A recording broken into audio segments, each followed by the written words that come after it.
नमस्कार विद्यार्थी मित्रांनो, स्वागत आहे आपलं बी शुअर फार्मसी या चॅनलवर. आपण शिकत आहे फार्मास्युटिकल ऑर्गॅनिक केमिस्ट्री सेकंड बी फार्म थर्ड सेमचा हा विषय आहे. यामध्ये आपण युनिट 2 चालू केलेलं होतं. तर युनिट 2 मध्ये आपण फिनॉल आणि ॲरोमॅटिक अमाइन्स हे टॉपिक आपण मागच्या लेक्चरमध्ये डिस्कस केलेले आहेत. तर आज आपण डिस्कस करणार आहे नवीन टॉपिक ॲरोमॅटिक ॲसिड. तर चला तर आपण या डिस्कशनला सुरुवात करूया. चला तर आजच्या टॉपिकला सुरुवात करूया. आजचा टॉपिक आहे आपला ॲरोमॅटिक ॲसिड. तर ॲरोमॅटिक ॲसिड म्हणजे काय असते चला बघूया. When carboxylic acid replace one hydrogen atom in benzene ring then it form aromatic acid. तर याचं म्हणणं काय आहे की आपली जी काही बेन्झिन रिंग आहे त्याला हा ॲरोमॅटिक म्हणजेच कार्बोक्सिलिक ॲसिड इथं अटॅच होतो. तर हे बघा, हे आपली बेन्झिन रिंग आहे, हे आपला इथं कार्बोक्सिलिक ॲसिड अटॅच झाला तर इथं आपल्याला काय भेटलं, ॲरोमॅटिक ॲसिड भेटला, म्हणजेच बेन्झोइक ॲसिड भेटला. तर अशा प्रकारे आपला इथं ॲरोमॅटिक ॲसिड फॉर्म दिलेला आहे. आपल्या बेन्झिन रिंगला COOH अटॅच झाला, म्हणजेच आपल्या ॲरोमॅटिक ॲसिड इथं फॉर्म झाला, म्हणजेच बेन्झोइक ॲसिड इथं फॉर्म झालेला आहे. तर आपला नेक्स्ट पॉईंट आहे ॲरोमॅटिक ॲसिडमधला ॲसिडिटी ऑफ ॲरोमॅटिक ॲसिड. तर आपल्याला बघायचं आहे की ॲसिडिटी ऑफ ॲरोमॅटिक ॲसिड. तर पहिलं बघूया ॲसिड. ॲसिड म्हणजे काय आपल्या सगळ्यांना माहिती आहे. आफ्टर द डिसोसिएशन, जेव्हा त्याचं डिसोसिएशन होते, दो सबस्टन्स रिलीज H+ आयन, तो सबस्टन्स काय H+ आयन इथं रिलीज करतो.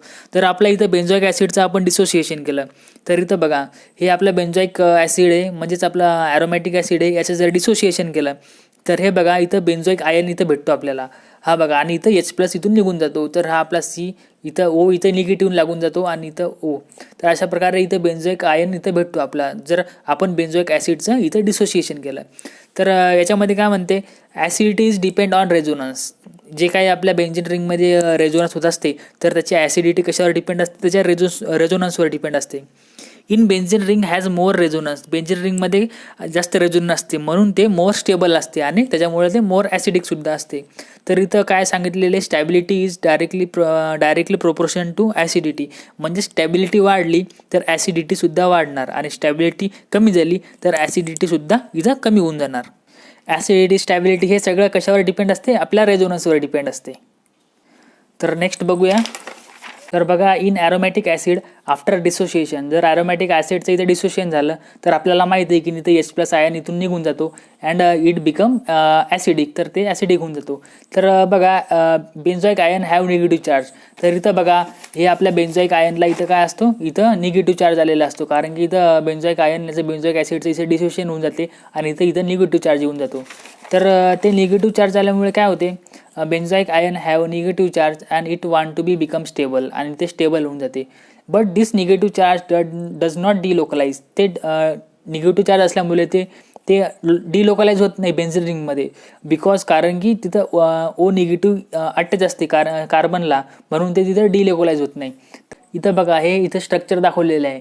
इथं काय म्हणते, so it delocalize negative charge. तर डिलोकलाइज झाला आपला negative charge ion both oxide ion through sharing. तर ते काय करते, शेअरिंग करते. इथं बघा, इथं जर डिलोकलायझेशन झालं तर इथं हा बॉन्ड इथं शिफ्ट होणार, हा बॉन्ड इथं शिफ्ट होणार, म्हणजे हा याचं डिलोकलाइज होणार, म्हणजे इथलचा O इथं जाणार आणि इथलचा O इथं जाणार. तर हे बघा, इथं कसं होणार, हा इथलचा हा वरी गेला सिंगल बॉन्ड, आणि इथलचा डबल बॉन्ड इथं आला. तर अशा प्रकारे इथं डिलोकलाइज होत राहणार.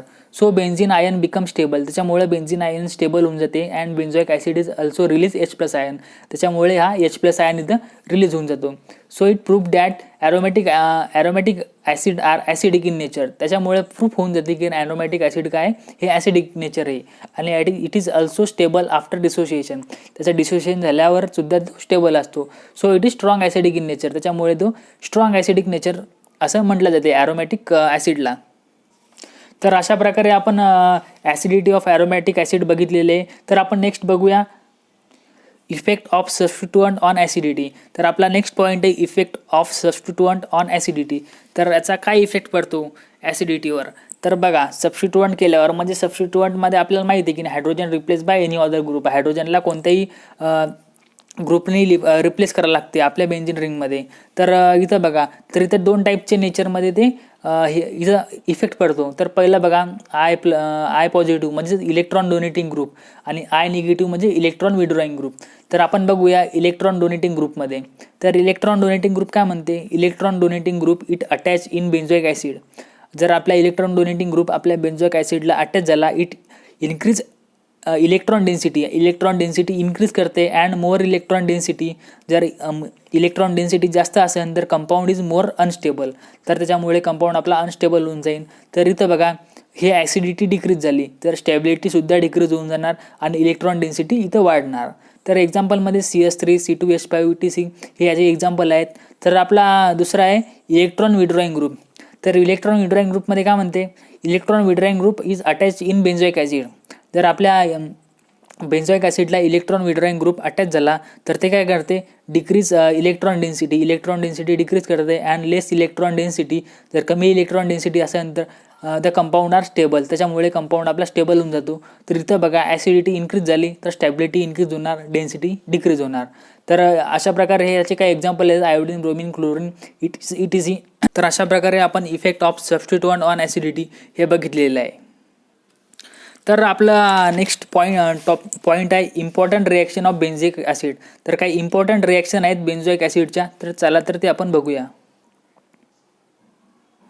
तर आपली पहिली रिॲक्शन आहे सोडियम बेन्झोएट साल्ट फॉर्मेशन.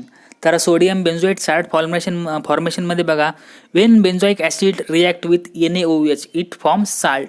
सरळ हे आपल्या बेन्झोइक ॲसिड याचं रिॲक्शन कशासोबत केलं, NaOH सोडियम हायड्रोऑक्साईडसोबत केलं, तर इथं आपल्याला सोडियम बेन्झोएट साल्ट हा भेटून जातो.